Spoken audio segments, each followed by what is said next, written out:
Perbincangan kita tempoh hari terhenti pada muka surat 246.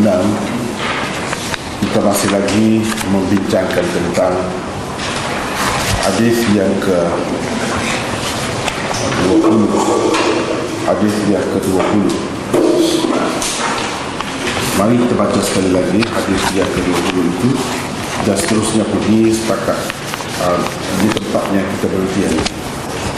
Hadis yang ke-20 terletak pada muka surat 238. Wa bihi qala haddatsana Muhammad bin Salam qala akhbarana 'Abdah an Hisham an abihi an Aisyah qalat kana Rasulullah sallallahu alaihi wasallam idza amarahum min al-a'mal bima yutiqun qalu inna lasna ka hay'atik ya Rasulullah إن الله قد غفر لك ما تقدم من ذنبك وما تأخر فيغضب حتى يعرف الغضب في وجهه ثم يقول إن أتقاكم وأعلمكم بالله أنا. Imam Bukhari dengan sanadnya meriwayatkan daripada Aisyah, kata beliau, Rasulullah sallallahu alaihi wasallam bila menyuruh para sahabat yakni melakukan apa-apa amalan, baginda menyuruh mereka melakukan amalan yang mampu mereka kerjakan. Para sahabat berkata, kami tidaklah seperti engkau wahai Rasulullah, kerana engkau sudah diampuni. Kita terjemah dosa-dosa itu berdasarkan satu tafsiran yang diberikan oleh ulama, yang ini mengikut zahir ataupun makna asal perkataan itu. Diampuni dosa-dosa yang lalu dan yang akan datang. Itulah yang akan kita yang sedang kita bincangkan tempoh hari, dan hari ini akan sambung lagi pasal itu. Maka marahlah Rasulullah sallallahu alaihi wasallam sehingga nampak ketara tanda-tanda kemarahan pada wajah baginda. Kemudian baginda bersabda, sesungguhnya orang yang paling bertakwa dan paling mengenali Allah di kalanganmu adalah aku.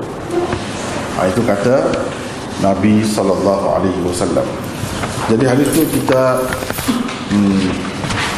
bincangkan tentang apakah yang dimaksudkan dengan sabda Nabi SAW. Ini apa yang dikatakan oleh sahabat itu, Inna lasna kahai'atik ya Rasulullah, kami tidak sepertimu wahai Rasulullah. Sesungguhnya Allah telah mengampunimu, mengampuni ma taqaddama, apa yang telah berlalu, min dzambika, daripada kalau kita terjemah zahirnya dosa, dan yang terkemudian. Apakah yang dimaksudkan dengan dzamb, dosa itu? Kita telah banyak dah bincangkan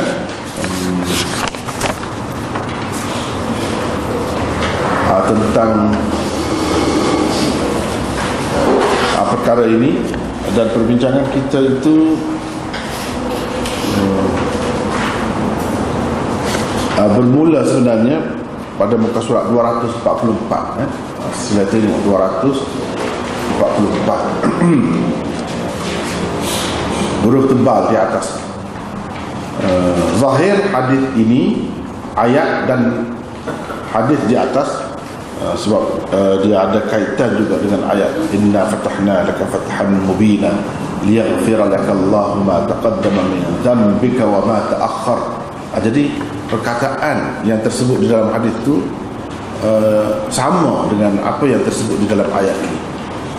Jadi bila ulama nak bincang tentang apakah para nabi itu, khususnya nabi kita, ada juga melakukan dosa atau kesalahan, sama ada sebelum dilantik menjadi nabi atau selepasnya, adakah atau tidak, maka di sinilah tempat perbincangan mereka. Kalau dalam Quran, di bawah ayat ini, ayat yang ke 2 surah Al-Fatih. Dan kalau dalam hadis yang kita sedang baca sekarang, di sinilah tempat perbincangan tentang para nabi itu ada melakukan dosa atau tidak. Sebab zahirnya nampak macam Allah mengampunkan dosa, maknanya ada juga. Jadi dosa tu dosa yang mana? Dosa tu apa maknanya? Jadi kita telah berikan beberapa pandangan ulama sebelum ini. Dan kita terhenti hari itu setakat muka surat 246.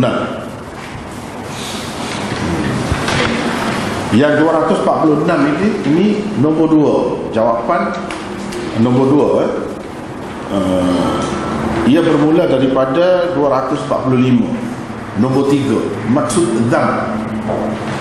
dzam yang disebutkan di dalam ayat Al-Quran dan hadis Aisyah di atas. Itu nombor 3 ya. Di tengah. Apa maksud dia? Pada hakikatnya bukanlah bermakna dosa. Walaupun pada umumnya diterjemahkan dengan dosa, tapi kita kena sedar bahawa sebenarnya ia tidaklah dosa seperti yang difaham oleh kita, dilakukan oleh manusia biasa. Kerana pemakaian maknanya boleh berada di bawah kaedah, itu beberapa. Satu, hasanatul abrar sayyiatul muqarrabin. Jadi ini kalau ia pun ia hanya merupakan kesalahan, kesilapan, ketelanjuran, kegelinciran mereka dalam mengambil sesuatu tindakan terhadap sesuatu perkara, itu saja yang sebenarnya dikatakan dzam atau diterjemahkan dengan dosa. Jadi sekali tengok macam Nabi itu tidak maksud lah macam tu. Dia ada kaitan juga dengan sifat maksum Nabi SAW. Bila kita terima dia ni ada dosa, maknanya tak maksum lah. Jadi apakah yang dimaksudkan dengan dosa, dengan dzam di situ? Sebab dalam hadis ini dan juga dalam ayat yang kedua surah Al-Fath itu disebutkan perkataan dzam. Jadi kita telah bincangkan sebelum ini, perkataan dzam itu tidak semestinya bermakna dosa. Ia terpulang kepada orang yang melakukan. Mungkin kepada orang biasa dikatakan betul-betul dosa lah. Tapi kepada nabi-nabi, walaupun disebutkan perkataan itu, tapi ia tidak dengan makna menderhakai Allah dengan sengaja, dengan sedar. Bukan begitu. Tapi makna dia ialah ketelanjuran atau kesilapan.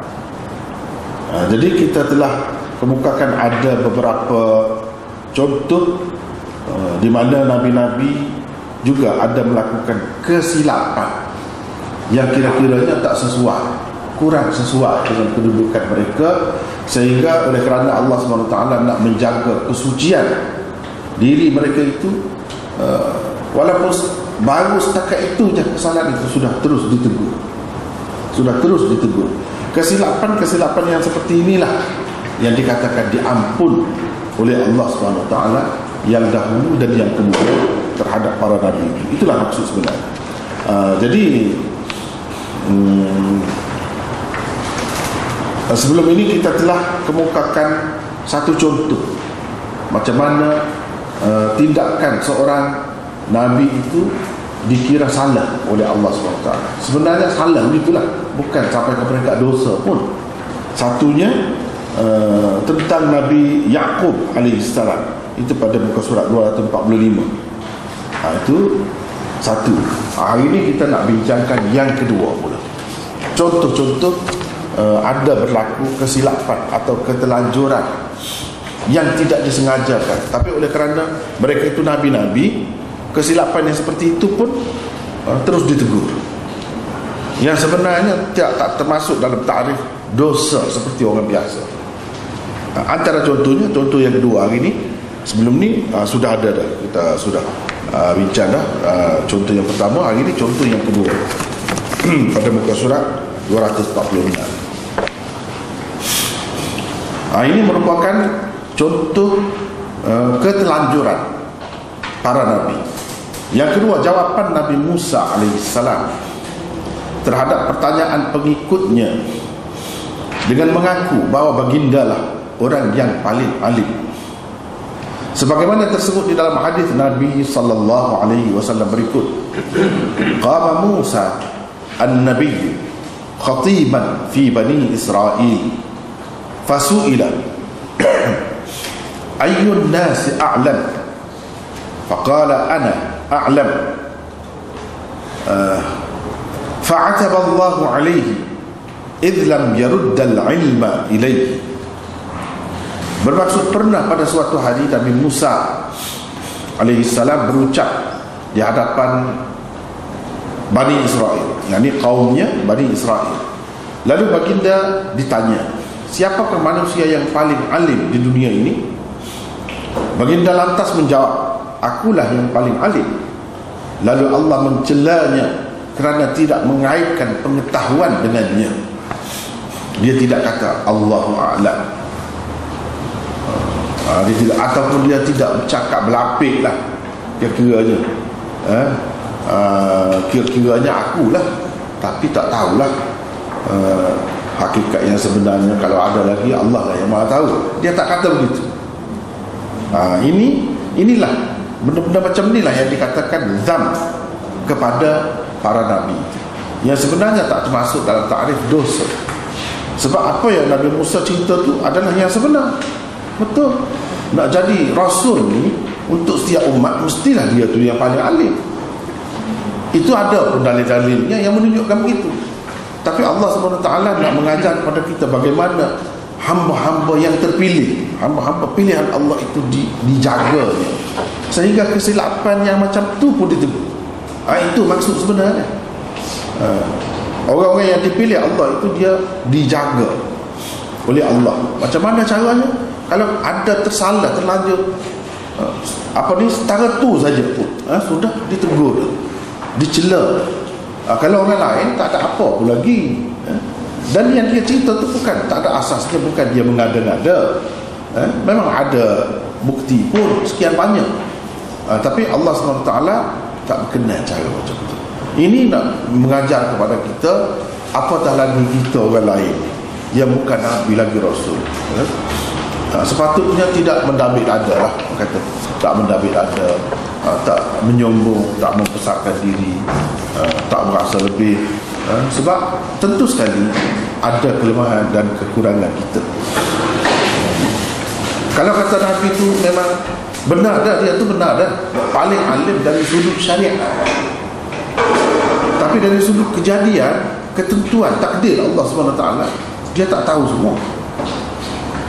Dari segi qada, tashri', keputusan berupa syariat, memanglah betul dah alim. Tapi dari sudut qada takwini, jadi segala apa yang berlaku di alam semesta yang tak ada kaitan dengan dosa pahala, tidak semua Nabi itu tahu. Tidak semua yang tak ada kaitan dengan dosa pahala. Misalnya orang ni malakul maut nak ambil nyawa dia hari ni, tak semesti Nabi tahu semua orang. Dan dia tidak tahu banyak perkara. Itu mana tak tahu, mana tak ada ilmu lah. Tapi ilmu tu berkait dengan apa? Berkait dengan sah atau tidak sah dan sesuatu amalan kita atau tidak. Tak ada kaitan tu. Tak ada kaitan. Jadi dengan sebab itu tak apa kalau dia tak tahu pun benda-benda macam tu. Tapi Allah, itulah yang Allah kata yang dia tidak tahu.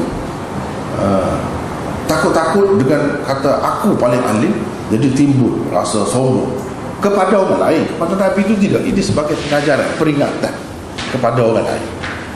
Jadi kalau macam Nabi dia tu pun dia tegur, orang lain lebih-lebih lagi lah. Tak boleh menyombong, membesarkan diri.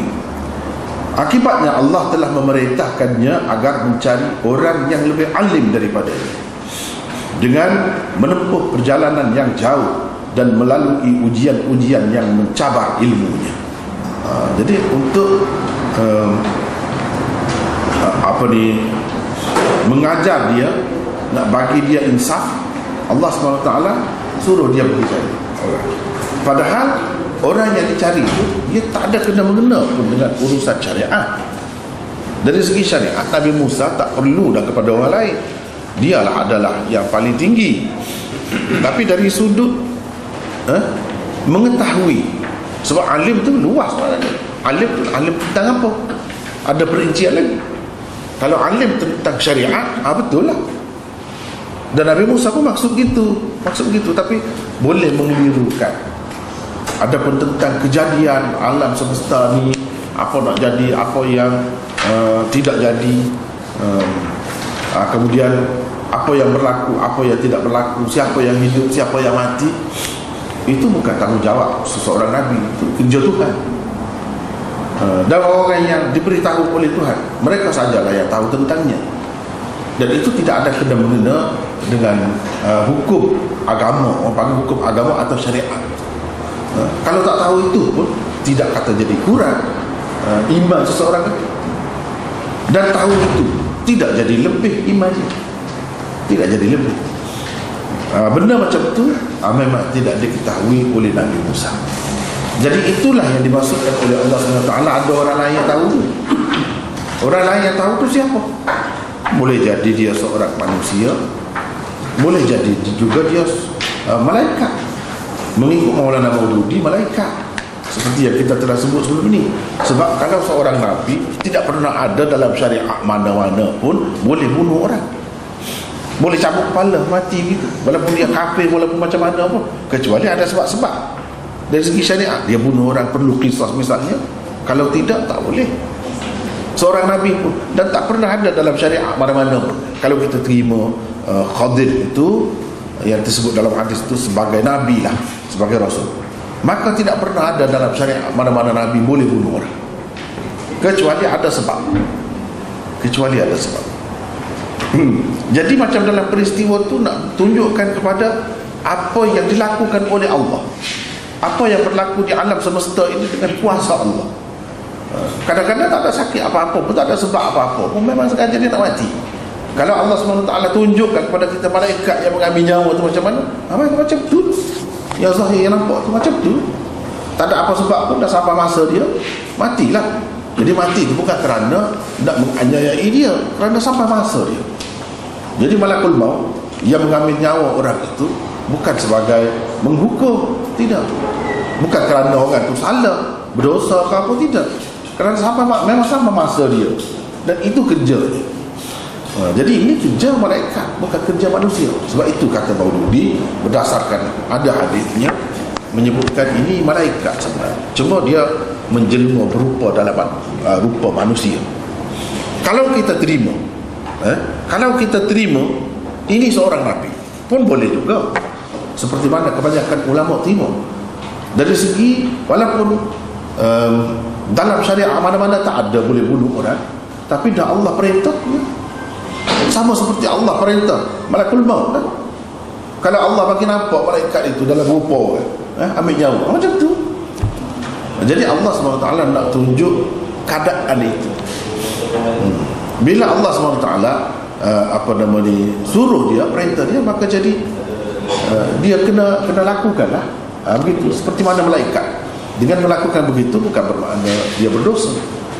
Itu semata-mata untuk melaksanakan perintah Allah Subhanahu Wa Taala. Itu saja. Kalau kita terima pun begitulah. Sebab maksudnya ialah Allah Subhanahu Wa Taala nak menunjukkan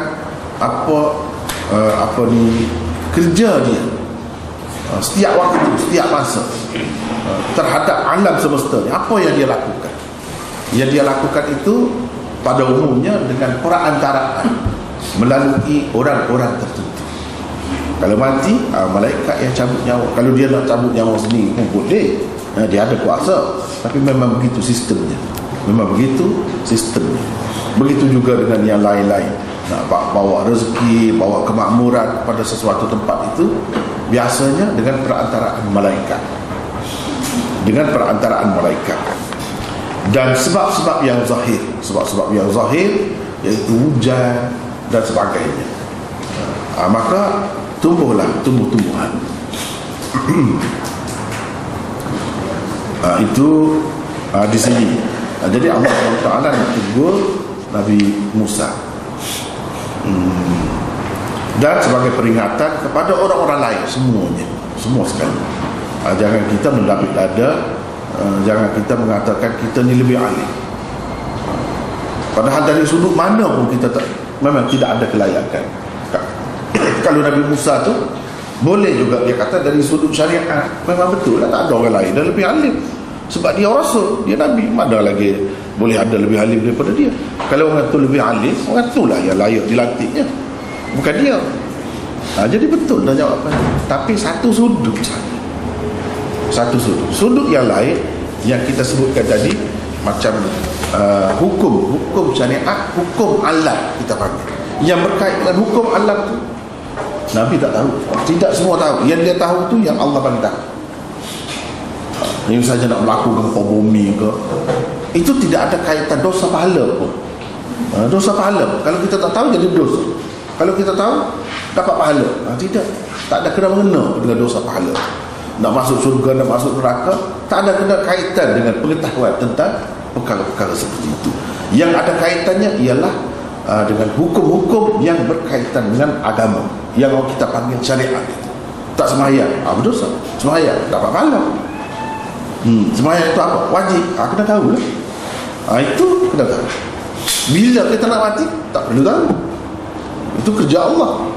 Tapi ada juga orang yang Allah SWT bagi tahu. Bila bagi tahu, dia tahu dah. Tapi dengan sebab dia tahu tu, bolehkah kita kata dia sempurna? Dia dapat ilmu ghaib? Tidak juga. Tak sempurna juga. Sekadar yang diberitahu oleh Allah SWT. Jadi ilmu itu berkait dengan ilmu kauni, orang panggil dalam istilahnya. Adapun berkaitan dengan agama ni, ilmu tasyri'i. Itu dari segi istilahnya. Sama juga perintah Allah SWT, perintah, takdir, kehendak Allah SWT, semua ni dia bagi kepada dua. Itu sangat baik. Pembahagian Ibnul Qayyim dalam kitabnya Syifa'ul Alil sangat menarik lah. Bagi saya sangat menarik. Sebab dia bahagikan perintah, takdir, iradah, masyiah, kehendak Allah SWT kepada dua. Satu, kehendak yang berkait dengan syariat. Satu lagi, kehendak atau takdir, ketentuan yang berkait dengan alam semesta. Yang mana kita diterikat jadi Islam, kalau tidak Islam, kau dapat pahala, kau dapat dosa. Ini berkait dengan yang pertama, yang berkait dengan syariat. Satu lagi yang berkait dengan alam semesta. Misalnya, wa idza aradna an nuhlika qaryatan amarna mutrafiha fafasaqu fiha. Bila kami nak membinasakan sesuatu negeri itu, kami akan suruh, kami akan perintah mutrafiha, orang-orang yang mewah dalam negeri itu melakukan kefasikan, kederhakaan, lalu kami binasa. Jadi Tuhan perintah ni perintah macam mana? Adakah dalam Quran Tuhan suruh orang buat maksiat? Tak ada. Jadi perintah itu bukan berupa perintah agama, tapi perintah itu perintah kun fayakun. Jadilah. Itu mengikut sunnatullah, sistem dia. Sesuatu negeri nak hancur, dia macam itu cara, prosesnya. Semua itu berlaku dengan perintah Allah. Itulah maksud amar kauni, bukan amar tasyri'i. Dia tak ada kaitan dengan syariat. Tapi kalau Allah kata aqimus shalah, dirikan sembahyang, itu berkaitan dengan syariat. Kalau mengikut alam, tak sembahyang pun tak ada apa. Tak ada sakit, umur sama panjang apa. Yang sembahyang dengan yang tak sembahyang. Jadi dia tak ada kaitan dengan alam tu semesta, dia kaitan dengan syariat. Jadi perintah Allah, hukum Allah, dia ada dua. Jadi semua yang berlaku di alam semesta ni, matahari naik, matahari jatuh, bertukar musim, semua perintah Allah dengan kehendak Allah. Kehendak tu kehendak apa? Kehendak syariat ke atau kehendak kauni? Kehendak kauni. Itu benda yang kita kena faham. Kita tak tahu benda-benda macam ni, tak berdosa dan tidak meningkatkan iman kita juga. Tak tahu pun tak apa. Jadi Nabi Musa tak tahu tu yang tu.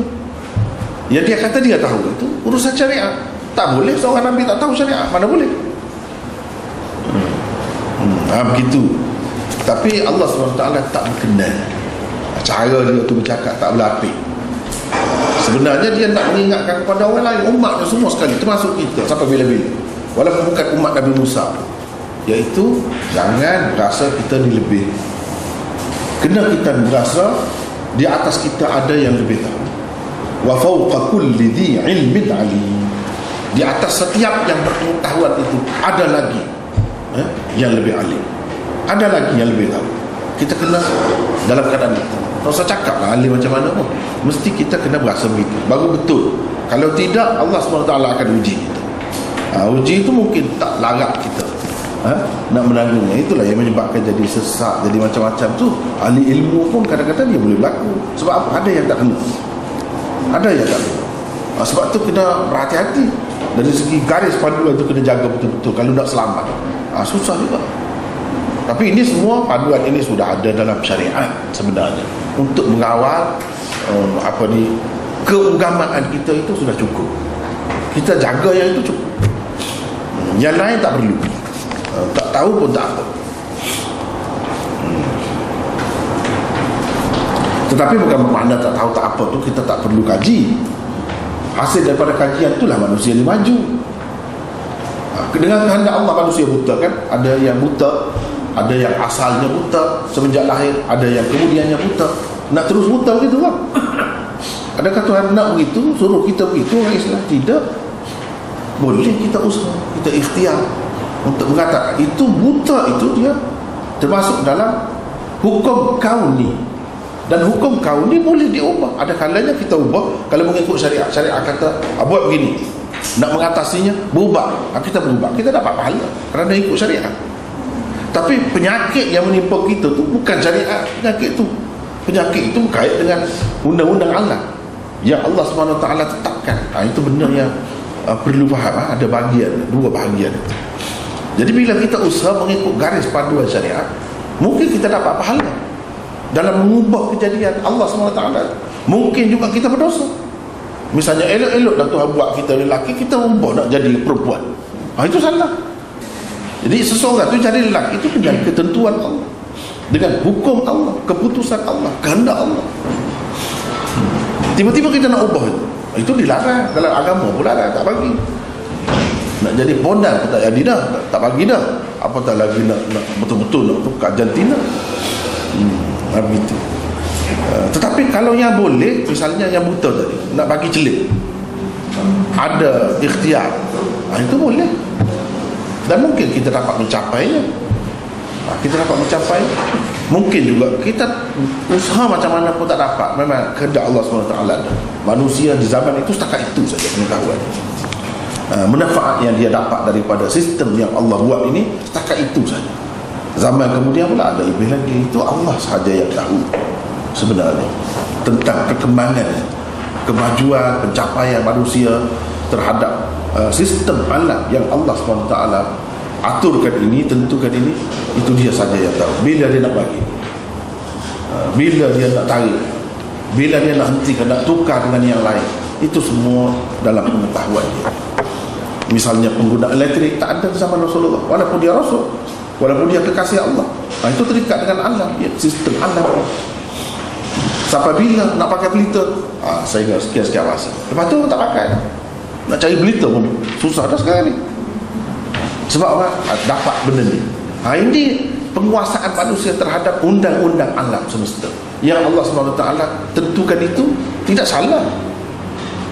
Kita menerangkan ianya, kita mencuba mencapainya, menyesuaikannya dengan keperluan kita. Itu tidak salah. Itu tidak salah. Cuma itu tidak ada kena-mengena dengan dosa pahala. Nak masuk neraka, kena masuk syurga, tak ada kena-mengena. Begitu. Jadi tak boleh kita kata kita yang duduk dalam guna elektrik ini lebih baik kehidupan kita di akhirat daripada yang hidup di zaman pelita dulu. Tak boleh kata begitu. Tak boleh kata begitu. Ini sekadar untuk kesenangan dunia, untuk kesenangan dunia. Dan Allah akan berikan dari semasa ke semasa sesuai dengan kehendak dia, hikmah. Dan itu, benda itu tentu sekali tidak diketahui oleh sesiapa pun. Semua sekali Allah saja yang tahu. Nabi-nabi pun tak tahu. Itulah yang dikatakan Nabi Musa tak tahu tu. Yang ketiga, kisah Nabi Yunus alaihissalam yang teguran Allah terhadapnya dirakamkan di dalam Al-Quran menerusi firman-Nya, wa dhannuni idh dhahaba mughadiban fa dhanna an lan naqdir alayhi fanada fi adh-dhulumati an la ilaha illa ant subhanaka inni kuntu minadh dhalimin. Dan sebutkanlah peristiwa Dhunnun, yakni Yunus, Nabi Yunus, ketika dia pergi, yakni meninggalkan kaumnya dalam keadaan marah, lalu dia menyangka bahawa kami tidak akan mengenakannya kesusahan atau cubaan. Setelah berlaku kepadanya apa yang berlaku, maka dia pun menyeru dalam keadaan yang gelap gelita dengan berkata, sesungguhnya tiada Tuhan, maksudnya yang dapat menolong melainkan Engkau, ya Allah, Maha Suci Engkau, yakni daripada melakukan aniaya. Tolonglah aku, sesungguhnya aku adalah dari orang-orang yang menganiaya diri sendiri. Di dalam surah Al-Anbiya ayat yang ke-87. Akibatnya beliau telah meringkuk di dalam kegelapan perut seekor ikan dalam satu tempoh yang agak lama setelah dicampak ke dalam laut. Dan kesalahan Nabi Yunus inilah yang telah menyebabkan umat baginda alaihi salam dikecualikan daripada ditimpa malapetaka dan azab atas pengingkaran mereka terhadap seorang nabi utusan Allah. Firman-Nya, "Falaula kanat qaryatun amanat fanafa'aha imanuha illa qauma Yunus lamma amanu kashafna anhum 'adzabal khizyi fil hayatid dunya wa matta'nahum ila hin." Dan mengapa tidak ada penduduk suatu kota yang beriman, lalu imannya itu bermanfaat kepadanya selain kaum Yunus? Tatkala mereka, yakni kaum Yunus itu beriman, kami hilangkan dari mereka azab yang menghinakan dalam kehidupan dunia, dan kami beri kesenangan kepada mereka sampai kepada waktu yang tertentu. Ini tersebut di dalam surah Yunus ayat yang ke-98. Jadi ceritanya Nabi Yunus diutuskan Allah untuk memimpin satu kaum, membimbing satu kaum dia. Lalu lamalah dia berdakwah, menyuruh mereka, lama, tapi tak mau juga ikut jalan Allah. Jadi lama-lama ni Nabi Yunus ni macam merajuk lah, macam gitu, merajuk. Jadi dia tak tahan. Di situ Tuhan dah uji lah sebenarnya semuanya ini hikmat Allah SWT. Seperti mana Nabi Adam, dia buat jadi terlupa, supaya anak cucu dia ada di atas muka bumi. Kalau dia tak buat terlupa macam tu, tak ada semua kita tu. Jadi hikmat di sebalik tu jauh, walaupun kesalahan, ada berlaku kesalahan. Jadi begitu juga dengan Nabi Yunus. Bila begitu, itulah yang digambarkan di dalam ayat ini. Bila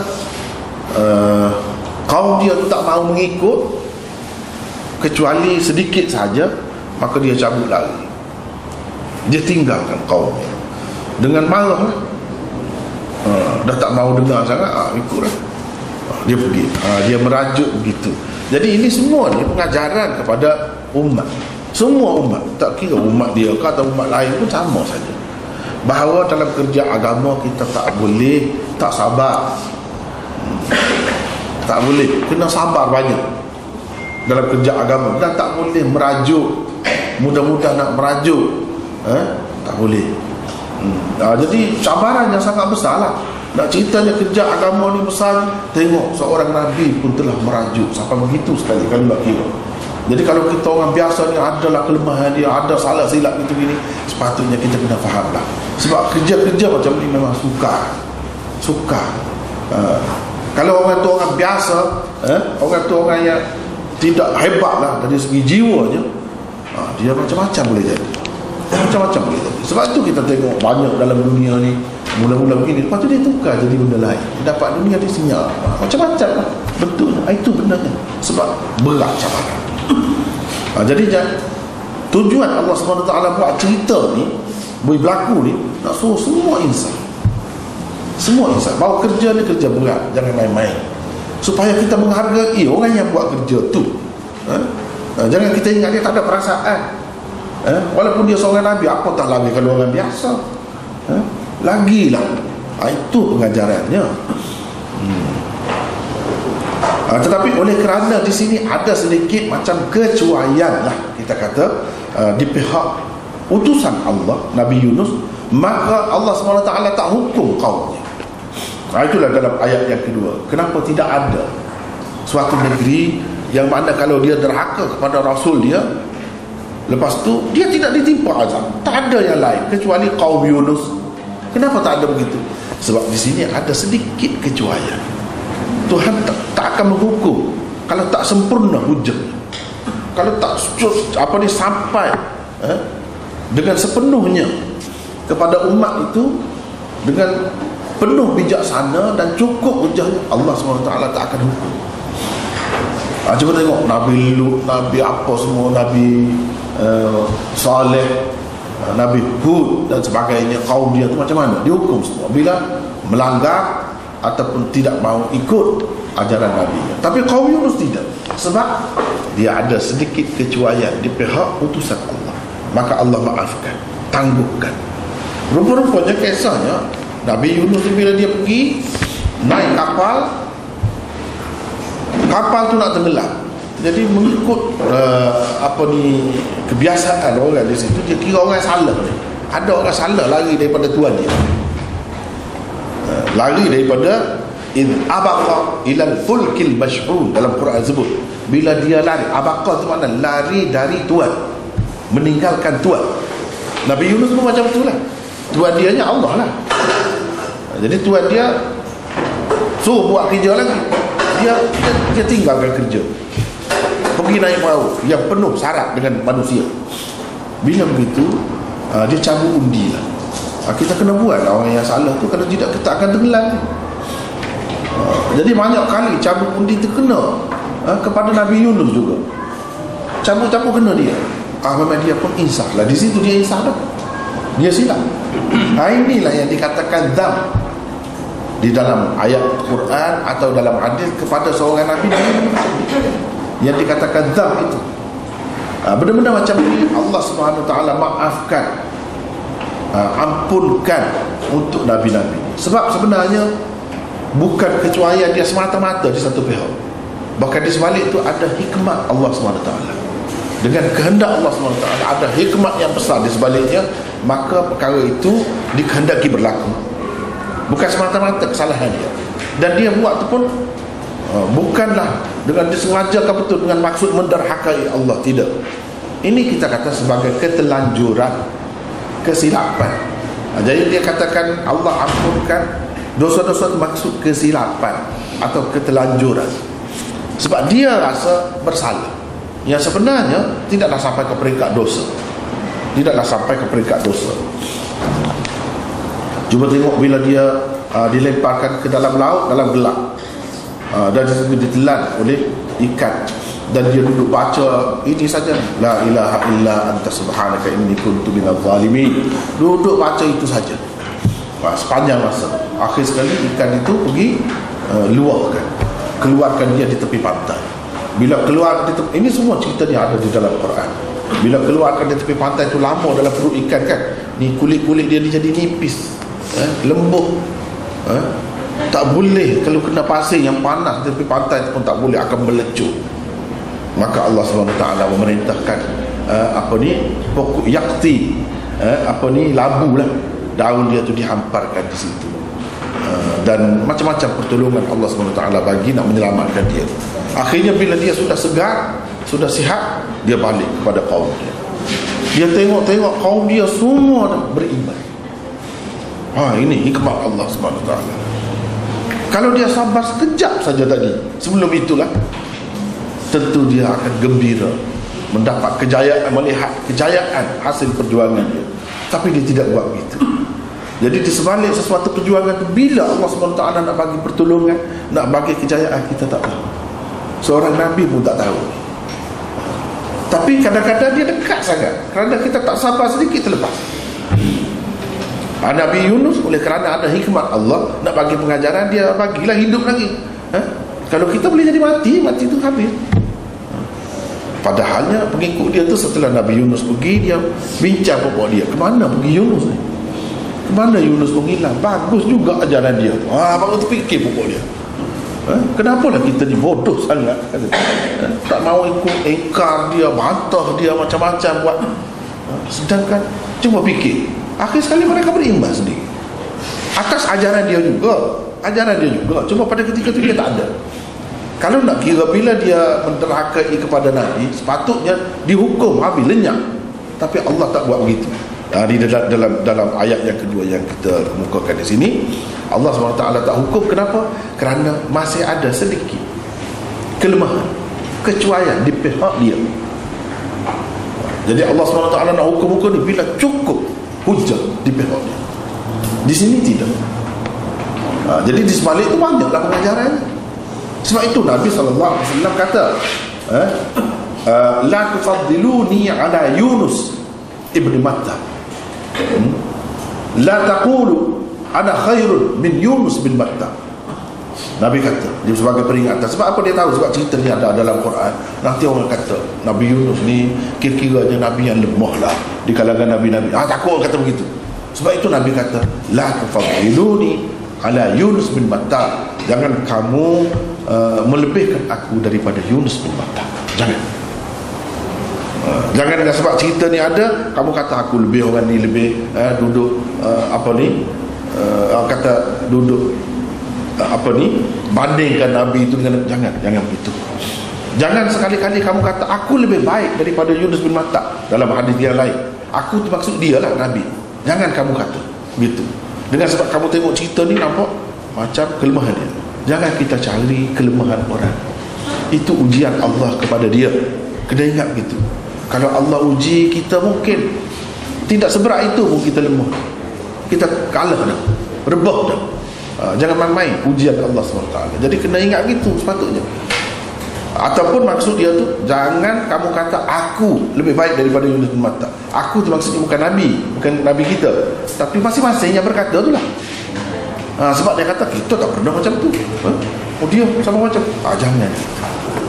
Jangan begitu. Jadi seseorang itu kita tidak boleh nilai dari satu sudut sahaja. Misalnya kita kata saya lebih baik daripada Nabi itu sebab dia cerai dengan isteri dia, saya tak cerai. Jangan. Saya tak pernah bercerai, dia ada juga bercerai. Saya lebih bertuah daripada Nabi itu sebab bini dia, isteri dia tu derhaka kepada dia, isteri dia memihak pada kaum dia yang tak baik, sedangkan aku, isteri aku bagus.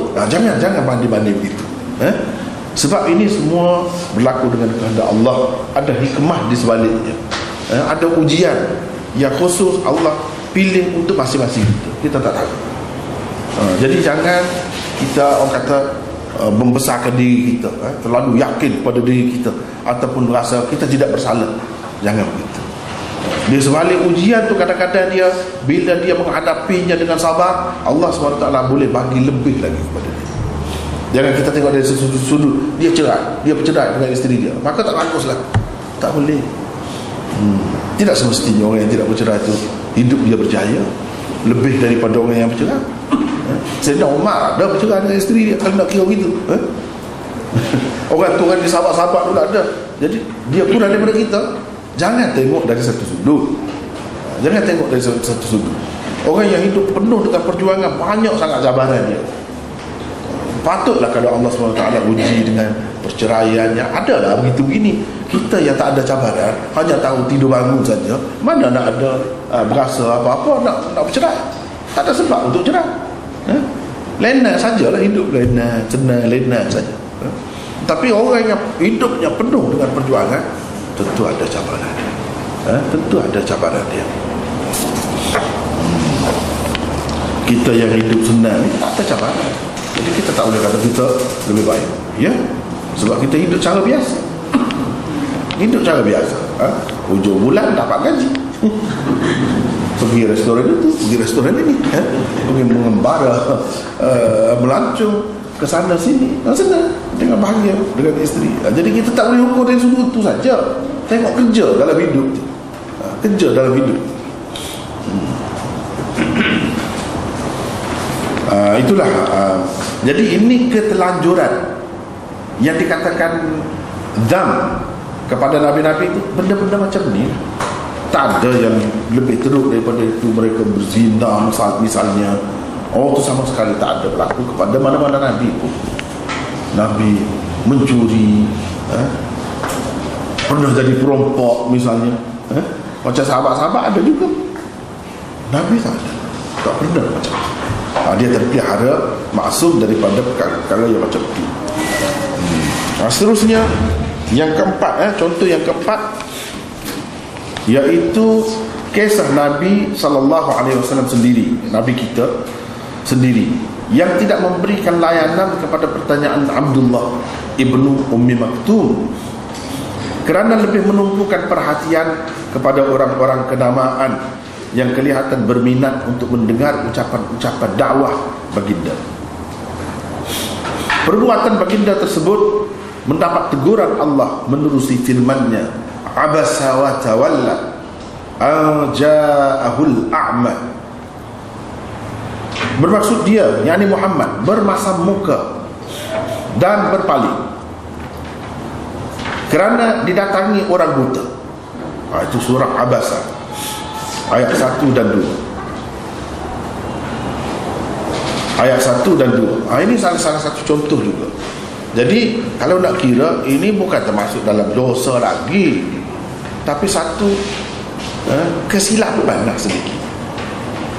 Dia fikir pun dia fikir baik, dia fikir untuk agama juga, cuma Allah tegur tak boleh macam tu.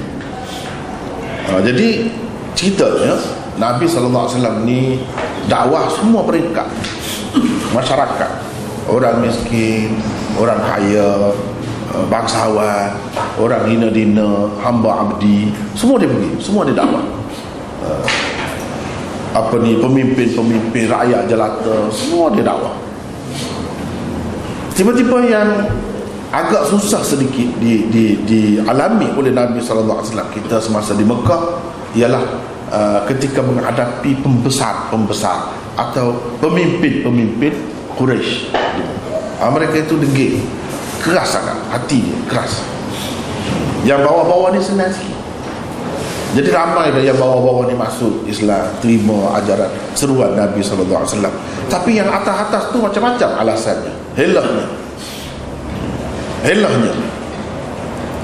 Tapi kadang-kadang ada juga mereka itu menampakkan minat, macam nak dengar. Bila begitu Nabi bersungguh-sungguh lah, dan Nabi SAW mengalu-alukan dia lah. Jadi sehingga kebetulan dalam masa tu ada sahabat dia yang telah Islam. Inilah cerita Ibnu Ummi Maktum yang buta ni, mari nak tanya sesuatu dengan Rasulullah. Jadi Rasulullah kata, nantilah, kenapa kamu sibuk ni? Sebab dia nak menghadap yang tu. Sebab dia fikir, dia kira bila pemimpin-pemimpin pembesar Quraisy ini memeluk agama Islam, terima ajaran Islam, senanglah. Tak ada lagi dah ujian-ujian yang besar, tekanan-tekanan daripada pemerintah, tak ada lagi. Dan pengaruh mereka besar, ramai yang di bawah dia tu, keluarga dia, hamba saya dia, semua dengan mudah memeluk agama Islam. Nabi fikir begitu. Jadi dengan maksud agama juga, dia mengutamakan mereka itu. Ini orang kita dah selalu dah dengar ceramah kita, mengajar kita selalu dah. Jadi kenapa mari masa ni? Dia sedangkan dia nak menghadap puak-puak ni, itu dia agak kasar sedikit di situ. Jadi masa muka, sepatutnya pun anak buah pun dia kena tengok juga kan.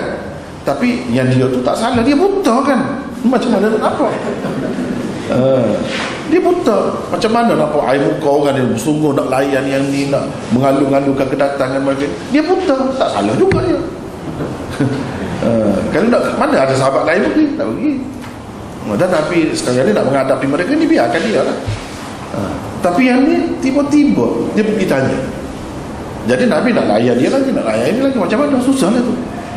Di situ bila dia bagi perhatian lebih kepada pembesar-pembesar Quraisy ini dengan meninggalkan, berpaling, watawalla, abasawat, watawalla, berpaling. Di situ Allah tegur, jangan begitu.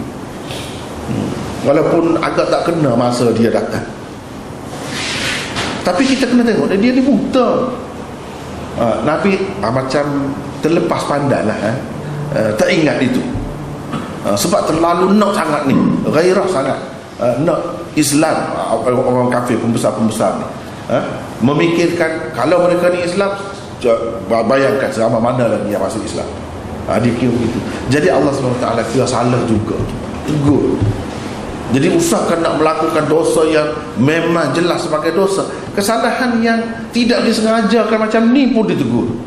Ini sebenarnya peristiwa seperti ini berlaku nak menceritakan kepada kita, sebagai pengajaran kepada kita bahawa betapa Rasul-Rasul Allah itu dijaga oleh Allah SWT. Tidakkah kamu berasa senang hati apabila mendapat tahu bahawa orang-orang yang menyampaikan agama kepada kamu ni begini latar belakangnya, sentiasa dikawal, dijaga oleh Allah. Kalau ada kesilapan sedikit macam ni pun terus ditegur. Jadi macam mana mereka akan terlanjur kalau dalam keadaan macam ni? Jadi kita merasa tenang hati, lega. Tapi kalau pemimpin tu tak ada terjamin, tidak ada sifat maksum, ismah tu tak ada, kita tak senang hati. Kita tak senang hati. Mana tahu takut dalam ajaran dia tu bercampur dengan hawa nafsu juga. Mana tahu takut bercampur dengan hawa nafsu. Jadi kalau macam ni, kita rasa Allah jaga. Memang pun jaga. Jadi Allah jaga di sini satu perkara yang kita perlu ingat, bukan bermakna jaga daripada berlakunya sesuatu yang merupakan sifat manusia, sifat atau naluri semula jadi manusia yang tidak boleh dipisahkan daripada manusia. Dia tetap manusia, walaupun dia manusia yang terpilih, tapi tetap manusia. Jadi kita jangan mengharapkan mereka itu tidak terlupa misalnya. Kalau dia terlupa, kita tak boleh terima dia sebagai, jangan. Sebab itu sifat manusia. Walaupun seorang Nabi, siapa pun dia boleh berlaku benda yang seperti itu. Jadi berlakunya kepada Nabi benda yang seperti itu sebenarnya baik, bagus, supaya kita sedar bahawa Nabi-Nabi ini pun bukan Tuhan. Sebab kalau kita perhatikan agama-agama dalam dunia ni, dalam keadaan semuanya Nabi-Nabi itu mari bagi peringatan bahawa mereka bukan Tuhan, mereka hanya Rasul Allah, utusan Allah. Dalam keadaan macam tu pun cuba tengok mana yang selamat. Semuanya jadi Tuhan, Nabi-Nabi, kecuali Nabi kita. Sebab agama ni adalah agama yang terakhir. Maka Allah SWT jagalah. Kalau nak kira lah ujian, apa yang berlaku, fitnah-fitnah, kalau nak kira Nabi itu jadi Tuhan. Tapi oleh kerana agama ni Allah nak hingga ke akhir zaman, maka dijagalah. Cuba tengok Nabi Isa, jadi Tuhan. Jadi Tuhan. Nabi Uzair dalam Quran disebut. Dan banyak lagi lah yang lain-lain. Boleh dikatakan kalau kita mengambil kira dalam agama-agama lain itu, mungkinlah mengikut setengah-setengah ulama mereka katakan itu Nabi juga. Sebab kedatangan mereka tu sebelum Nabi kita. Macam Krishna, Rama, Sri Rama itu, dan lain-lain lagi, Confucius dan sebagainya, mungkin mereka itu juga Nabi. Sebab kedatangan mereka sebelum Nabi kita. Kalau selepas Nabi kita baru kita tak boleh terima, putus. Tak boleh dah, tak mungkin dah. Sebab Nabi kita itu adalah penutup sekalian Nabi, khataman nabiyyin. Maka Muhammadun aba ahadim min rijalikum walakin Rasulullah wa khataman nabiyyin. Jadi itu jelas dalam Quran sebut dia penutup sekalian Nabi. Jadi tidak ada lagi Nabi selepasnya. Kalau ada yang mendakwa Nabi selepasnya atau didakwa begitu, seperti Guru Nanak misalnya, bagi orang-orang Sikh itu tak mungkin kita terima dia sebagai Nabi. Tak ada ruang nas. Sebab itu sesudah Nabi kita. Tapi kalau sebelum, ikutlah Krishna ke, Buddha ke, apa ke, mungkin. Sebab kalau mengikut pengkaji agama, mereka dapati agama Hindu yang beribu-ribu Tuhan itu pun asalnya tauhid. Cuma penyelewengan yang berlaku kemudian itu menyebabkan mereka jadi menyembah berhala. Sama seperti Kristian, asalnya ajaran Nabi Isa, ajaran tauhid juga. Itulah yang nak ceritanya, tak selamat mana-mana pun agama ni daripada menganggap nabinya itu sebagai Tuhan. Sebab itulah Allah SWT memperlakukan perkara-perkara yang berlaku kepada manusia pada nabi-nabi. Misalnya terlupa, apa tujuan? Kita kena belajar dengan sepatutnya apa yang berlaku kepada nabi. Kita kena ingat ini manusia. Sebab Allah kata manusia. Dia suruh Nabi kata innama ana basyarum mithlukum. Bila kata bashar, manusia, apa sifat manusia? Itulah antaranya. Dia terlupa. Sebab itu Nabi ada terlupa bersemayang. Dia ingat sudah 4 rakaat dah, rupanya 2 rakaat. Dia ada terlupa. Itu kita kena terima. Bukan bermakna maksum tu maksum daripada terlupa. Tidak. Maksum daripada tersalah dan terlanjur seperti ini. Tidak. Maksum daripada dosa. Ya. Itu pun ada perincian lagi. Sebelum jadi Nabi, dosa macam mana? Dosa kecil ada lagi yang kata boleh, tapi dosa besar tak boleh. Syirik tak mungkin sama sekali. Bila-bila pun, di peringkat mana pun dalam kehidupan seseorang Nabi, tak mungkin berlaku syirik dia tu jadi menyembah berhala ataupun musyrik terlebih dahulu. Tak pernah. Itu tak boleh. Tapi kebanyakan ulama yang lebih baik, yang lebih kuatnya mengatakan yang kata dosa kecil sebelum jadi Nabi itu pun maksudnya benda-benda macam ni sahaja, bukan dosa dalam arti kata yang sebenarnya seperti yang dilakukan oleh orang lain. Itulah maksud maksum. Nabi SAW ada ketikanya dia terlupa baca Quran dalam semua. Dia langkah, dia sahabat kata tegur. Nabi kata tegur lah. Ini padahal dia sudah ajar. Sebab itu sahabat tahu langkah ke tidak, ataupun dia terlepas ke tidak ayat itu. Sebab itu sahabat tahu, sebab dia sudah ajar. Tapi tak pernah berlaku maksud dia, maksudnya Allah suruh dia sampaikan Quran itu, tiba-tiba dia tidak sampaikan 2 ayat misalnya, sampai akhir. Itu tak mungkin. Lupa dia setelah dia sampaikan dan orang ramai sudah ingat ramai, tiba-tiba dia tersalah. Itu mungkin. Kita kena, dia lapar, dia sakit, itu boleh berlaku. Tapi sakit tidaklah sakit yang mengaibkan. Maknanya orang jadi tak akan pergi dekat dia, tidak akan mendekati dia, bahkan akan menjauhinya dengan sebab bau busuknya sangat misalnya. Atau penyakit berjangkit, jadi orang takut berjangkit, jadi orang tak boleh pergi beberapa lama. Itu tidak mungkin berlaku. Kalau ada, kena tolak. Macam cerita Nabi Ayub kan, penyakit kulit dia sampai begitu sekali, sampai dia garuk sampai ke tulang, sampai ke tulang, dah bau busuknya daripada jauh saja orang bercakap kan. Itu tidak mungkin. Cerita tu hanya cerita Israiliyat sahaja. Adapun berdasarkan riwayat-riwayat yang sahih tak ada. Jadi kalau penyakit yang tidak mengaibkan, itu tidak masuk. Macam dia demam, Nabi demam kan, sahabat pergi jamah tangan dia, sentuh tangan dia, dan dia kata, kuat demam ni kuat. Innaka latu'aku wa'kan syadidan. Nabi kata memang betul lah. Jadi dia kata, kalau aku ni kalau sakit sama seperti 2 orang lain sakit. Dia kata macam tu. Kalau nak kira dari segi sakit, teruk lagi. Kalau sakit kepala orang lain seorang, dia seperti 2. Dan dari segi pahala pun dia dapat 2 je. Kalau dari segi teruk pun dia 2 je. Begitu Nabi, itulah dalam hadis disebutkan. Itu boleh berlaku sekadar tu sakit kepala, bukan sepanjang masa sakit kepala. Ada pada ketika-ketika hari-hari tertentu saja. Itu tidaklah mengaibkan, boleh berlaku.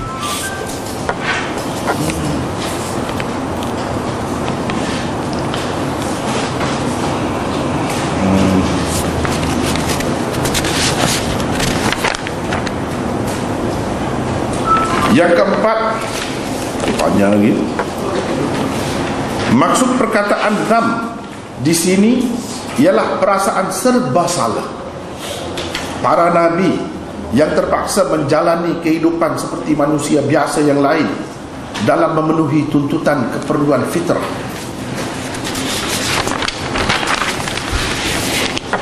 Manusia seperti mendirikan rumah tangga, bergurau senda dengan anak cucu, terlibat dengan kesenangan dunia seperti memakan makanan yang lazat, mengenakan pakaian yang cantik dan sebagainya. Mereka terpaksa melakukan perkara-perkara demikian untuk menunjukkan kepada umat mereka bahawa syariat yang dibawa adalah bersesuaian dengan fitrah manusia.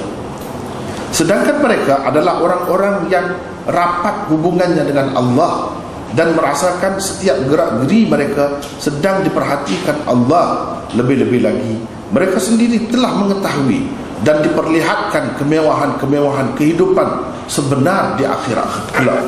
Ini satu pendapat yang lain, pendapat yang keempat dalam mentafsirkan makna dzam yang dihilangkan daripada Rasulullah.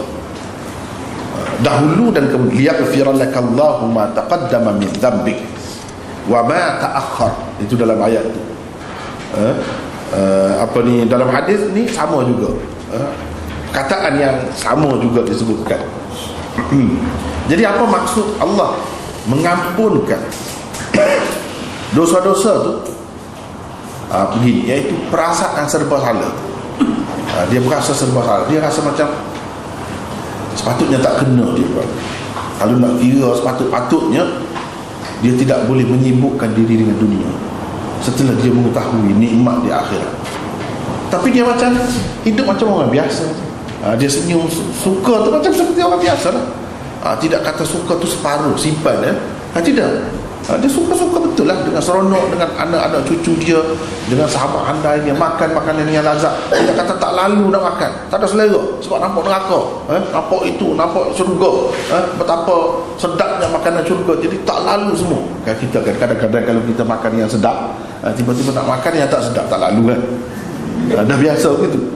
Nabi ni macam mana nampak dia?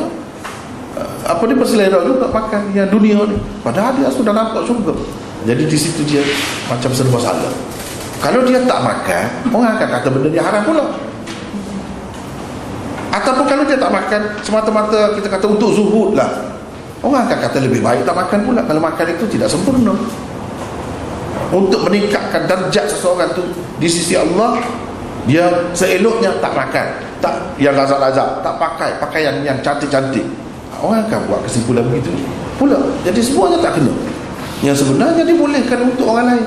Jadi untuk meyakinkan mereka, Rasulullah sallallahu alaihi wasallam disuruh oleh Allah supaya buat seperti orang lain. Padahal kalau nak kira macam kita lah, kalau Allah SWT bagi nampak yang syurga tu rasanya tak lalu dah yang dalam dunia. Tapi dia tu kekuatan dia nampak syurga tu, dia boleh tenang. Dia makan yang dunia ni makan seperti biasa lah. Yang bagi kita tak sedap pun dia sedap lagi. Dia makan roti daripada Bali saja, bukan daripada gandum yang halus, tapi itu pun makan berselera, tak apa. Jadi keadaan serba salah dia tu Allah SWT ampunkan, maafkan, dikira tidak salah. Begitu. Allah menghilangkan perasaan itulah. Maksud di sini Allah menghilangkan perasaan itu. Dia jadi tak berasa serba salah. Tak berasa serba salah. Kalau kita nampak azab misalnya dalam neraka, sama juga, tak boleh tidur, tak lena dia tidur. Ni kita tengok Nabi tu dalam hadis sebut berdengkur sampai dia tidur. Berdengkur. Ketika dia tidur lah, dia bangun tiap-tiap malam untuk semayang. Malam itu memanglah wajib ke atas dia, itu lain. Tapi dia tidur juga. Kira-kiranya kalau nak kira tengok neraka, tengok orang-orang yang diseksa dalam neraka tu tak boleh tidur. Tapi dia boleh buat semua. Ini daripada mana? Itulah maksud liyaghfirallahu ma taqaddama min dzambik wa ma ta'akhkhar. Pada segala perasaan serba salah, perasaan tak kena, perasaan itu macam-macam perasaan, Allah SWT hilangkan daripada Nabi. Jadi sehingga dia boleh buat seperti orang biasa. Itu maksud di sini. Bukan dosa maksudnya. Tapi pada umumnya bila kita tengok dalam terjemahan Quran, dia akan terjemah dosa. Kita yang belajar ni kena lebih terperinci lagi apa yang dimaksudkan dengan dzam. Inilah antara makna dzam yang dibincangkan oleh para ulama.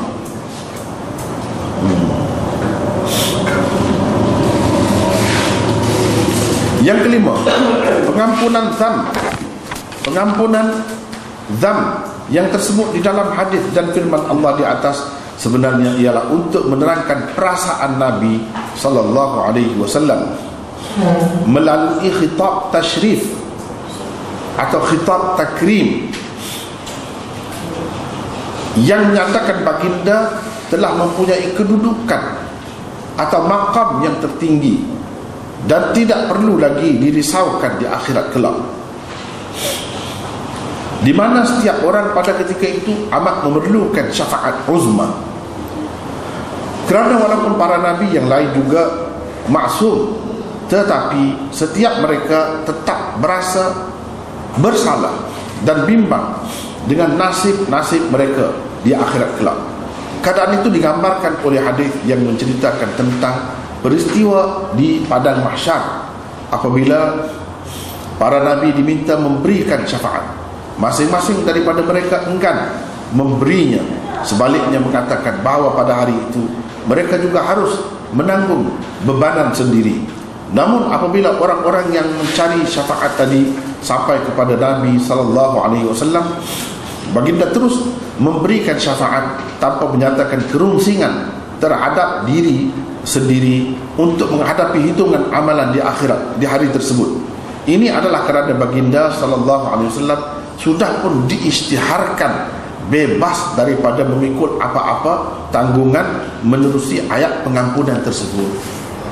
Jadi liyaghfiralaka Allahu ma taqaddama min dzambik itu sebenarnya berarti menghilangkan perasaan bimbang dan perasaan tak menentu, tak pasti daripada diri Nabi sallallahu alaihi wasallam. Bukan maksud dianya untuk mengampunkan dosa, tak ada kena-mengena langsung dengan dosa. Jadi kalau ada salah silap macam tadi kita baca dalam abasa wa tawalla, itu kita katakan kesilapan, tapi Allah SWT sudah maafkan. Itulah maksud peristiharan di sini. Jadi sehingga di mahsyar nanti Nabi SAW bila dihadapi oleh umat ni, dia tidak teragak-agak, terus pergi menghadap Allah SWT. Sedangkan yang lain-lain itu kesalahan yang lebih kurang zahirnya nampak sama juga, tidak sengaja, tapi mereka berasa tidak ada jaminan, tidak ada jaminan bahawa dia sehingga dapat kelebihan untuk bagi syafaat uzma di akhirat nanti, dengan sebab ada kesalahan-kesalahan tadi, dan dengan sebab tidak ada peristiharan khusus daripada Allah untuk pengampunan terhadap mereka. Sebab itu dikatakan liyaghfira laka, kepada engkau khusus engkau. Jadi ini macam Nabi Musa kan, dia rasa bersalah. Itu dalam hadis di mahsyar nanti disebutkan bila orang menghadap dia, dia kata dia salah, dia malu nak bertemu dengan Allah, dia rasa dia tidak layak. Sebab apa? Sebab tidak ada peristiharan daripada Allah untuk dia, seperti mana ada peristiharan untuk Nabi kita. Mana peristiharan? Itulah ayat tadi lah, ataupun yang tersebut dalam hadis yang kita sedang bincangkan ni. Ghufranud dzam, maksudnya ialah sudah tidak ada lagi kebimbangan, dengan sebab ada peristiharan itu. Kebimbangan bahawa mungkin Allah SWT masih tak lepas lagi kita daripada kesilapan itu, sebab tidak ada peristiharan. Nabi kita ada, sebab itulah liyaghfiralaka. Adapun Nabi lain, dia kata dia rasa dia tidak layak. Sebab apa? Dia sebutlah antaranya Nabi Musa tu, dia pukul orang sampai mati. Dia tidak maksud untuk mati, tapi tangan dia tu bisa. Kalau kita kata dengan penampar, dia boleh mati kau orang penampar. Tak mati penampar ni, kuat macam mana pun, kecuali kalau kuat sangat. Jadi dah, kalau dia tu tidak maksud membunuh, takkanlah kuat sangat dia nampak. Dah tahu dah tangan dia tu bisa. Jadi tengah tidak, itu dia kira salah dia. Dan Allah SWT tidak bagi peristiharan khusus seperti mana diberikan kepada Nabi. Sebab itu dia rasa dia tidak layak. Jadi bayangkanlah, nak bagi syafaat untuk orang bukan senang, bukan senang. Cuba tengok Nabi-Nabi itu dia ada kesilapan sedikit yang sebenarnya tidak disengajakan, tapi zahirnya bersalah, benda tu berlaku, mati orang. Jadi dia rasa bersalah, dia tak mahu bagi syafaat, dia rasa tak layak. Jadi cuba bayangkanlah orang lain, tutup wali ke, kata syekh-syekh ke, lagilah jauh. Takkan tak ada salah mereka, apalagi bawa banyak perkara yang salah-salah kan, yang memang bertentangan dengan agama Islam, lagilah tiba-tiba macam mana kata bendera dia lebih besar daripada sekalian bendera yang lain, semua duduk di bawah bendera dia. Dakwaan tu teruk sangat. Dakwaan ini semua mengarutlah sebenarnya. Cuba kita tengok Nabi-Nabi. Tak mandi Nabi Adam ni, dia duk ingat kesalahan dia. Kesalahan apa? Kalau tidak dia makan pokok tu, tidaklah dihalang daripada syurga. Padahal kita kata di sebalik tu ada hikmat Allah SWT. Memang dalam kehendak Allah SWT sejak azali lagi menghendaki kita ni, anak cucu dia ni ada. Nak boleh ada tu ada di dunia, bukan dalam syurga. Tapi dia berasa bersalah juga, sebab Allah SWT sudah pesan, la taqraba hadhihi syajarah. Pesan. Walaupun dia tu terlupa, Allah SWT pun sebut fanasia, dia terlupa. Dah terlupa itu sifat manusia, tapi dia rasa dia bersalah. Sebab apa? Sebab walaupun dalam dunia ni ramai yang seronok, yang suka, tapi berapa ramai juga yang menderita. Jadi menderita ni sebab dia, sebab dia lah, dia berasa begitu. Sebenarnya tidaklah sama kita manusia yang seni kan, dia rasa sama macam tu. Cuba bayangkan kalaulah ibu bapa yang berpisah lah, dia kata bercerai, sehingga anak dia tu jadi teruk tu, bila dia insaf, dia rasa macam mana? Dia rasa dia bersalah, sebab dia bercerai lah ni, anak dia jadi gini. Kalau alangkah baik kalau tidak cerai dulu. Seperti mana orang lain tengok anak tu tenang, berjaya, boleh buat benda-benda yang besar-besar, sebab jiwa dia tu tenang. Anak dia ni bahkan jadi mengganggu pula, jadi beban masyarakat. Kalau dia insaf, kalau dia tak insaf mungkin dia tak terasa lah. Kalau dia insaf, seperti Nabi-Nabi ni, dari segi keinsafannya memang berada di puncak lah. Sebab itu dia berasa. Ada yang bunuh diri kan dalam dunia, ada yang teruk-teruk buat maksiat gitu gini. Kalau dia tengok cucu-cucu dia buat maksiat, tak boleh tengok, sedih. Ni semua ni kerana dia lah.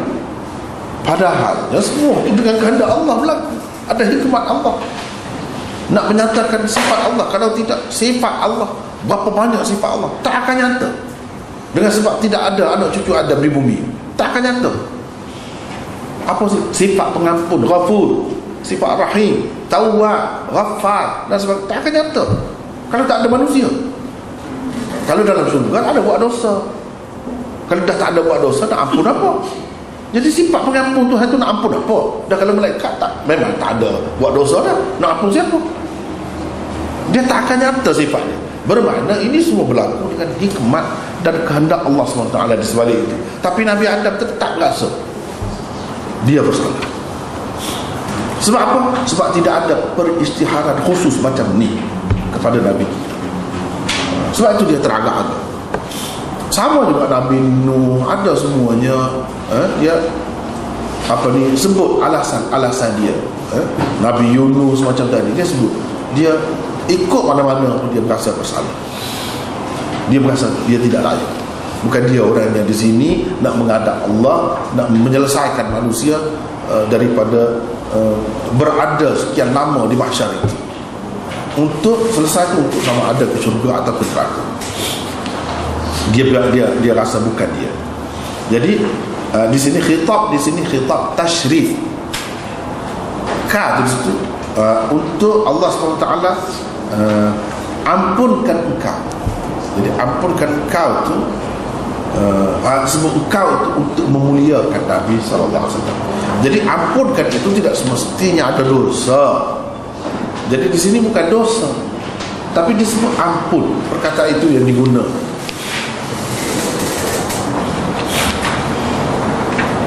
Dan khitab takrim, yakni memuliakan. Khitab takrim, yakni memuliakan. Jadi seperti kita kata agaknya lah kalau dalam bahasa Melayu kita, dalam budaya kita ni, orang-orang kita yang pergi menghadap raja-raja tu, dia kata ampun tuan, apa salah kita dengan dia kan? Bila kita buat salah dengan dia, kita bertemu pun tidak, itu kali pertama. Tapi dikatakan ampun, itu bahasa beradab sebenarnya, bukan nak cerita dia ada dosa, melakukan kesalahan apa-apa pun. Jadi ini sebut begitu sebagai memuliakan. Mungkin lah kalau betul lah.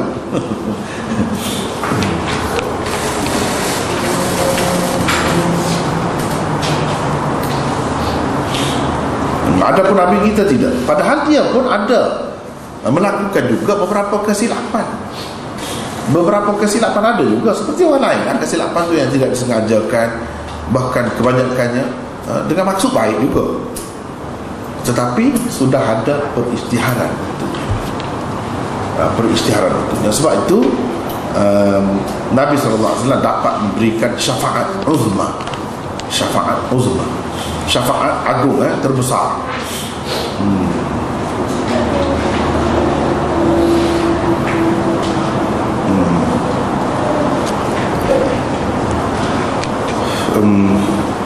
Banyak lagi yang saya tak habis ni. Kita setakat itulah dulu kali ini. Cuma boleh bincang insyaAllah.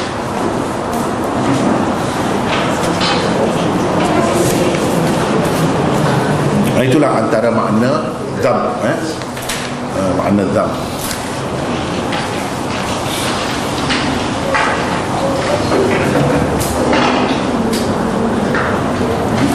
Jadi satu perkara yang perlu diingat, perkataan-perkataan ini yang digunakan dalam Quran, dalam hadis, banyak daripadanya adalah perkataan dalam istilahnya dipanggil mustarak. Perkataan-perkataan mustarak ni yang ada beberapa maknanya. Sepatutnya kita yang belajar, bila perkataan ini guna untuk Nabi, kita kena simpan. Jangan terus kata dosa dengan makna seperti dosa orang lain buat. Itu dengan makna ketelanjuran, kita kena simpan. Dan banyak lagi tafsiran maghfirah tu, keampunan tu apa maksudnya. Jadi kita kena takwil ke arah yang lebih baik dan lebih selamat. Lebih selamat. Itu sebaik-baik. Begitu juga dengan perkataan dalal dan sebagainya, sesat. Jangan kita pakai dengan makna sesat semata-mata. Rawa dengan makna sesat semata-mata. Sebab perkataan itu juga diguna untuk Nabi-Nabi. Kalau kita kata dengan makna sesat semuanya, jadi Nabi-Nabi pun ada sesat juga. Wa asa Adamu rabbahu faghawa. Asa, maksiat, derhaka. Jadi Nabi Adam dia derhaka juga. Rawa, lalu dia sesat. Kena berhati-hati di sini. Dalam kita mengambil makna sesuatu perkataan dalam Quran untuk Nabi-Nabi kena berbeza. Jadi nak memahaminya kena ambil kira benda-benda tadi lah. Berapa banyak makna yang kita bagi di sini. Makna zam itu ada berapa makna. Dalal dengan berapa makna. Dalal selalu dalam hadis digunakan dengan makna salah, terlanjur, bukan dengan makna sesat, yang menyebabkan seseorang itu masuk dalam neraka. Tidak. Innaka lafi dhalalikal qadim. Anak-anak Nabi Yaqub kata kepada Yaqub, engkau ni betul-betul berada di atas, kalau kita nak pakai dengan makna kesesatan, teruk lah. Kalau seseorang tu kata Nabi ni sesat, dia tu lah sesat. Jadi adakah dia ni keluar daripada agama? Anak-anak Nabi Yaqub ni tak ada siapa pun kata begitu. Kenapa? Kerana dalal itu tidak dipakai dengan makna sesat, dengan makna lain, dengan makna yang tak tepat, tak kena, dengan makna tak kena, begitu sekadar tu saja, bukan dengan makna sesat. Jadi dengan sebab itu perlu teliti. Kadang-kadang benda-benda macam ni boleh menyebabkan jadi bercelaru juga. Boleh menyebabkan jadi bercelaru, dihukum, dikatakan orang tu sesat. Padahal sebab apa? Sebab guna perkataan itulah. Sepatutnya perkataan itu kita kena tengok di sini guna macam mana. Bahkan perkataan-perkataan itu telah digunakan untuk Nabi-Nabi pun. Apakah kita nak anggap Nabi itu sesat? Tentu tidak. Tentu tidak. Begitulah. Ada apa lagi?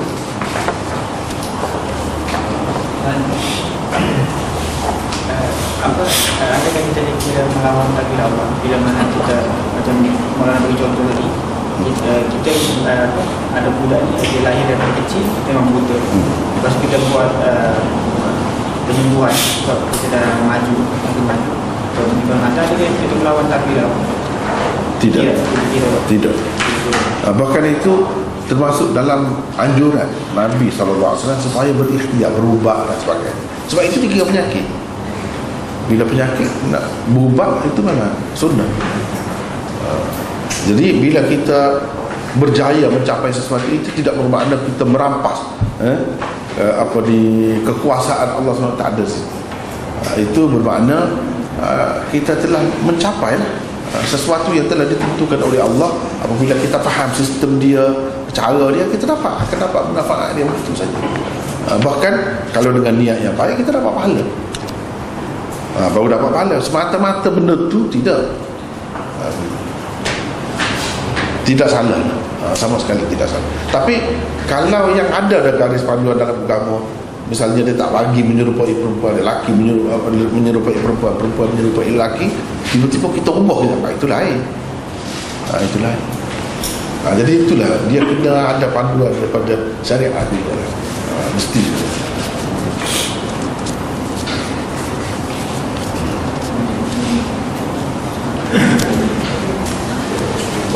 Zambi ni pada Nabi saja, macam mana? Zambi ni silapan pelajaran pada Nabi saja ke mana? Dia kata dia guna pada orang awam biasa. Orang biasa pun ada guna juga. Dia begini, mengikut pembahagian ulama, dia sebut yang paling teruk maksiat, ringan sikit khati'ah, paling ringan dzam. Itu dari segi tingkatan dia. Kepada nabi-nabi disebut dzam sahaja. Dan dzam itu pula perlu dipakai, macam kita sebut tadi lah, dia adalah satu perkataan yang maknanya ada beberapa. Boleh kepada orang biasa dzam itu dengan makna dosa sungguh lah. Tapi kepada nabi dia tak boleh begitu, dipakai dengan makna lain, ketelanjuran, kesilapan yang tidak disengajakan. Begitulah kita kena pakai begitu, kena pakai begitu. Tapi kalau kita tengok dalam terjemahan umum Quran, dia akan sebut yang biasalah, makna umum dia. Makna umumnya dosa. Seseolah tu nabi tu ada dosa pula. Jadi itu kena diperincikan lah. Jangan pakai seumumnya. Ayat yang pelaksanaan khas untuk Nabi Muhammad saja. Kalau mengikut pendapat yang ke berapa tadi? Yang kelima tadi memang jelas begitulah, lebih ke situ. Lebih ke situ. Kalau mungkin ada beberapa pendapat kan, mungkin juga dia pergi kepada nabi lain yang ada sifat nabi itu. Yang ada sifat nabi itu Allah SWT pelihara dia daripada, dia ada lagi sampai 7 pendapat ni, nanti kita akan bincangkan. Dengan maksud Allah memelihara nabi dia tu daripada dosa-dosa. Itu maksud ampun. Bukan ampun, kalau kita nak terjemah mengikut cara dia faham tu, mana Allah memelihara. Itulah maksudnya, maksudlah Allah memelihara mereka tu daripada dosa tu, maksudnya Allah menjadikan mereka tu maksud. Disebutkan di sini nabi kita, tapi ini kan khusus untuk nabi kita, nabi-nabi lain begitu juga. Jadi ada beberapa makna tu perlu kita hadamkan baik-baik makna tu. Jadi pilihlah mana yang kita rasa yang paling menyenangkan. Itu cara saya akan kemukakan semua. Lepas tu pilih yang mana yang kita rasa terbaik, Dan lain kali bila kita nak terjemah Quran pun boleh tukar, tak mesti terikat dengan yang lama tu. Dengan meletakkan di hadapan ni pandangan-pandangan ulama tu, kita boleh pilih mana yang terbaik. Sebab kalau mengikut Maulana ini nombor 7, Maulana Syabir Ahmad Uthmani, dia kata bukan dengan makna mengampunkan di situ. Dengan makna Allah ghafara tu asal makna dia apa? Makna tutup, kata dia. Mighfar ni topi besi tutup kepala. Ghaffar, Allah yang maha mengampun, dia tutup dosa, mana tutup. Jadi di sini Allah SWT memelihara, menjaga Rasul dia daripada dosa. Untuk Allah SWT jaga engkau daripada dosa, begitu. Ini sebagai peristiharan. Jadi maknanya dia nak ceritanya Nabi itu maksum gitu. Dan dia ada buat tafsir sendiri, dia ada terjemahan dia sendiri. Jadi terjemahan dia pakai gitu, dia tidak pakai dengan makna Allah mengampunkan daripada dosa. Bukan dosa, Allah menutup dosa daripada untuk kamu, gitu. Kamu tak kena dosa, gitu maksud dia. Itu cara dia. Boleh kan masing-masing. Selagi tidak bercara. Tidak bercara. Jadi ini beberapa pendapat lah yang diberikan.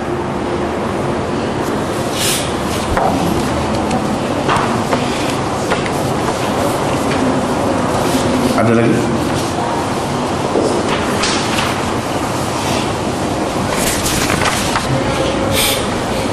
Dalam Sayyidul Istighfar kan, kita sebut apa ni, a'udzubika min syarri ma sana'tu kan.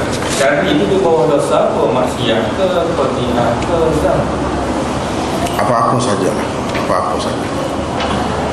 Berlindung tu kejadian Tuhan, sakit misalnya, malapetaka pun boleh semua. Boleh semua. Dosa itu semua termasuk dalam syar. Termasuk dalam syar.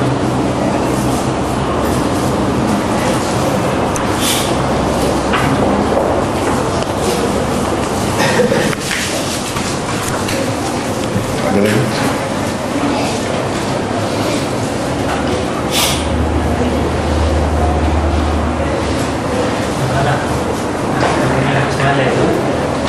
Masa hadis Nabi sebut bermula malam ni ke 100 tahun akan datang, maksudnya satu sama berisi umurnya masa lebih dan dia sebab dia 250 tahun. 250 tahun maknanya daripada Nabi cerita tu sudah itu dah. Sebab 100 tahun tak ada. Yang paling akhir Abu Tufail sahabat itu, Amir bin Wathilah, dia yang paling akhir pada tahun 110 Hijrah. Maknanya daripada situ 10 tahun 100 tahun daripada malam tu tak ada yang lebih. Itu maknanya kita dapat buat kesimpulan Salman itu lebih dah lah lebih dah.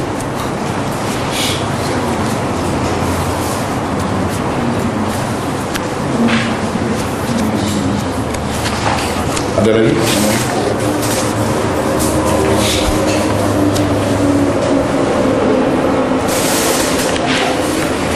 Okey semua InsyaAllah. Akan baca sekian.